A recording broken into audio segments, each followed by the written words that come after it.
Long before Israel left its own writings, the ancient Near East already ran on stories. Most people learned the past by hearing it, not by reading it. Elders repeated origins, kings claimed ancient favor, and families carried memories like inheritance. But power also needed records. Temples and palaces kept accounts, treaties, and lists. Writing served rule and worship, yet meaning still traveled by voice. Across Mesopotamia and Egypt, scribes also copied big explanations of the world. Creation stories described gods shaping order out of chaos, often by force. Flood stories warned that humans could become a problem the heavens decided to erase. These were not private tales. They supported temples, justified kings, and taught people why life felt fragile. Different cities guarded different versions. The same questions produced competing answers. This was the cultural backdrop that later surrounded Israel.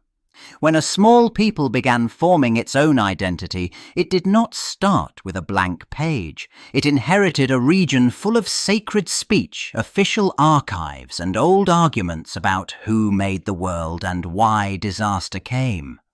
The future Old Testament would grow inside that environment. It would answer familiar questions, but it would not repeat the same solutions.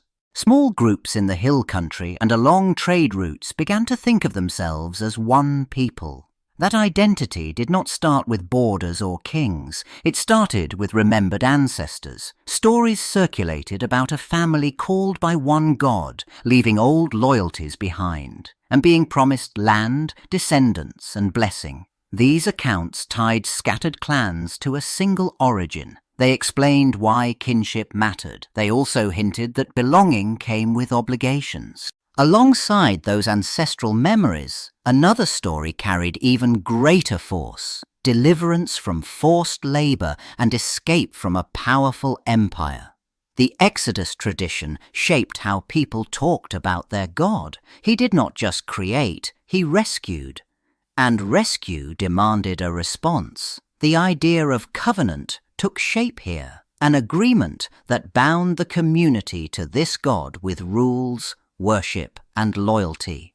It offered meaning to suffering. It also set a standard that judged behavior. These traditions did not spread as neat texts. They traveled by retelling, at meals, in gatherings, at shared rituals, changing as they moved, but holding to a core claim. This people belonged to their God because he chose them and acted for them. Over time, the patriarch stories and the Exodus story reinforced each other. The ancestors gave roots. The Exodus gave purpose. Together they formed an early Israelite memory that could unite tribes and demand commitment. As the tribes settled in the land, survival depended on order. Fields needed boundaries, debts needed limits, and disputes needed decisions people accepted. Local leaders and priests started to collect rules that could be repeated the same way each time. Then kingship arrived and power concentrated fast. A royal court demanded records: who paid, who served, who obeyed. Spoken customs started turning into written law. Writing did not replace faith, it carried it. Sanctuaries became centers where worship and administration met, and specialists kept track of offerings, vows, and holy days. Songs used in public worship were shaped into fixed words, so they could be taught and performed without changing. The king's victories and failures also got counted and dated. History started sounding official, and it started sounding like it belonged to Israel's God. That shift changed everything. Once laws and songs sat in written form, they could travel beyond one village and outlast one generation. A rule could now be checked, not just remembered. A hymn could become a standard, not just a local tune. And royal annals gave the people a timeline to share, not a rumor to argue over. Israel's story began to take the shape of a book. After the kingdom's high point, it split. One line of kings ruled in the north, a new state called Israel. Another ruled in the south, Judah, anchored in Jerusalem. What had been one people now competed for land, loyalty, and worship. Each side built its own power centers, appointed its own officials, and shaped its own story. The fracture changed everything because faith now followed politics. In the north, kings tried to secure control fast, and they treated religion like a tool of the state. Shrines and priests supported the throne, and success looked like stability and wealth.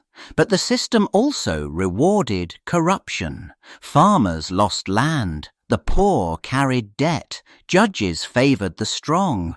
This was where a new force emerged. Prophets, not court advisors, but public critics who challenged kings in the name of Israel's God. These prophetic voices did not merely predict the future. They exposed the present. They condemned cheating, violence, and empty ritual, and they insisted that worship meant justice.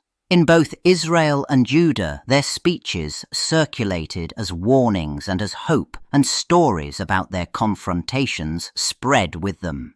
Over time, followers preserved these sermons and memories, shaping them into collections. The prophetic books began as crisis reporting turned into scripture in the making.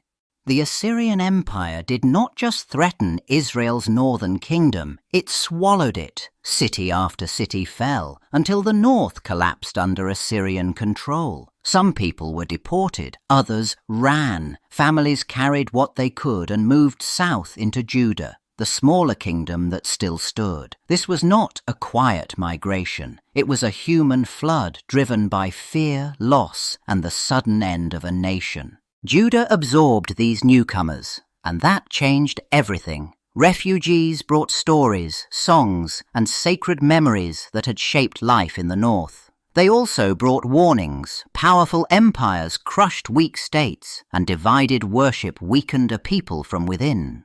In Judah, priests and scribes began collecting and comparing traditions that once belonged to separate regions. Old disagreements now had to fit into one shared past or be left behind. Out of that pressure came a sharper message. If disaster had struck the north, many in Judah explained it as the price of divided loyalty. Too many gods, too many shrines, too many compromises. The worship of Yahweh moved toward exclusivity, not as an abstract idea, but as survival thinking. Traditions tightened, identity narrowed. What it meant to belong to this people increasingly centered on one demand: Yahweh alone. In the late 7th century BCE, Judah faced a turning point under King Josiah. He aimed to pull the nation back to a single loyalty, the worship of Israel's God alone. Then a key trigger appeared, a book of the law, said to have been found or newly produced during temple work. Its message sounded urgent and absolute. It framed Judah's troubles as the result of disobedience, and it offered a clear fix: reform now. Josiah's reforms moved fast and hit hard. Worship that had taken place in local shrines across the countryside had to stop. Sacrifices and major rituals had to flow to one place, Jerusalem, under tighter control. That shift did more than change religion. It changed power. Priests and officials connected to the capital gained authority, while local traditions lost their standing. A single center meant a single standard, and the book became the measuring stick. With that new standard in place, scribes had work to do. Older laws, stories, and royal records had to be arranged to match the reforming message. History became a warning system. When kings and people followed the law, they prospered. When they did not, disaster followed. The past had to read like a lesson for the present. Large sections of Israel's legal material and national story received heavy editing, shaped to support Jerusalem's central rule. Babylon then moved from threat to conqueror. Its armies overran Judah, and Jerusalem fell. The temple that had anchored worship and identity was destroyed, and the royal line was broken. Many leaders, craftsmen, and officials were deported to Babylon, while others stayed behind amid ruin. For a people who tied God's promise to land, city, and sanctuary, this became a crisis with no easy answer. In exile, old assumptions failed. If their God ruled history, why did this happen? Writers and teachers faced that question every day, and they responded with work that lasted. They gathered laws, stories, songs, and prophetic warnings, and they copied them so they could not vanish. Catastrophe was not treated as random defeat. It was interpreted as judgment for violence, injustice, and unfaithfulness, an explanation that tried to make sense of loss. But interpretation did not stop at blame. Exile also pushed a new kind of hope into focus. If land and temple could be taken, then identity had to travel in words, memory, and practice. Promises were reread as still active, not cancelled, and older traditions were framed toward return.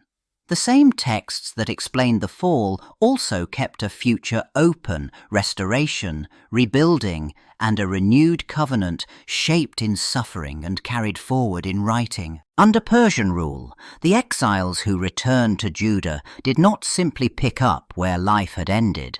The old kingdom had been broken, and the rebuilt temple did not restore the past. So the community rebuilt something else: agreement.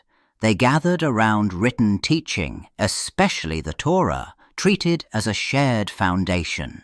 What held people together now was not a throne, but a text that defined worship, behavior, and belonging. That change became public and unmistakable when the Torah was read aloud to the people. The law no longer stayed in the hands of specialists. It shaped the whole community's memory and expectations. Priestly families gained influence by guarding rituals, calendars, purity rules, and sacrifices tied to the Second Temple. Written instruction connected everyday life to the altar. Authority shifted toward those who interpreted and maintained the tradition on the page. Over time, the written tradition grew thicker and more organized. Genealogies sorted who belonged where.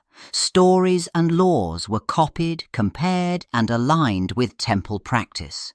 The community learned to measure itself against texts, and failure or faithfulness looked like obedience to what was written. That created a new kind of identity: portable, teachable, repeatable. Empires still ruled the land, but Scripture began to rule the people. Power shifted again, and the Jewish world lived under Greek language and Greek ideas. That change did not erase older writings, but it changed how they traveled. Many Jews now spoke Greek more easily than Hebrew. So the Scriptures needed a new voice. Translation became survival. Once words moved into Greek, they could move faster, farther, and into places Hebrew scrolls rarely reached. In this setting, Greek-speaking Jews produced the Septuagint, a Greek version of the sacred writings. It allowed families, teachers, and synagogues across the Mediterranean to hear Israel's story in the language of daily life. But translation did more than copy meaning. It forced choices. Some phrases shifted. Some books appeared in different forms. The collection started to look less like one shelf and more like a growing library. As that library circulated, Jewish groups did not always agree on what counted as fully authoritative. Some leaned hard on the Torah as the center. Others valued prophetic books, psalms, or newer writings that spoke to their moment. Debates followed, not only about which books belonged, but about which versions were trusted. Wider access created a new problem. The more texts spread, the more the question sharpened: what was Scripture exactly? In time, the debate settled into a working collection. Not every community arranged the books the same way, but the boundaries held. Stories that once shifted with each telling now sat in fixed lines of text. The Old Testament stood as a library, not a single book, and its parts carried weight together. What began as memory and performance ended as a reference point people returned to again and again. That library kept a few themes at the center. Creation explained a world that felt ordered yet fragile. Covenant framed faith as a bond with obligations, not a mood. Law defined daily life, from worship to justice, and it demanded choices. Prophecy measured kings and nations against a moral standard, then warned of consequences. Wisdom stepped back and asked how to live when life stayed complicated. The collection held tension, and it still held it. In the modern world, those texts traveled far beyond the places that first produced them. They were read in synagogues as scripture, shaping prayer and identity. They were preached in churches as foundation, read alongside new writings. They were studied in universities as literature, history, and theology, tested line by line. The same words served devotion, argument, and analysis. The oral, fluid world had faded. The written canon endured.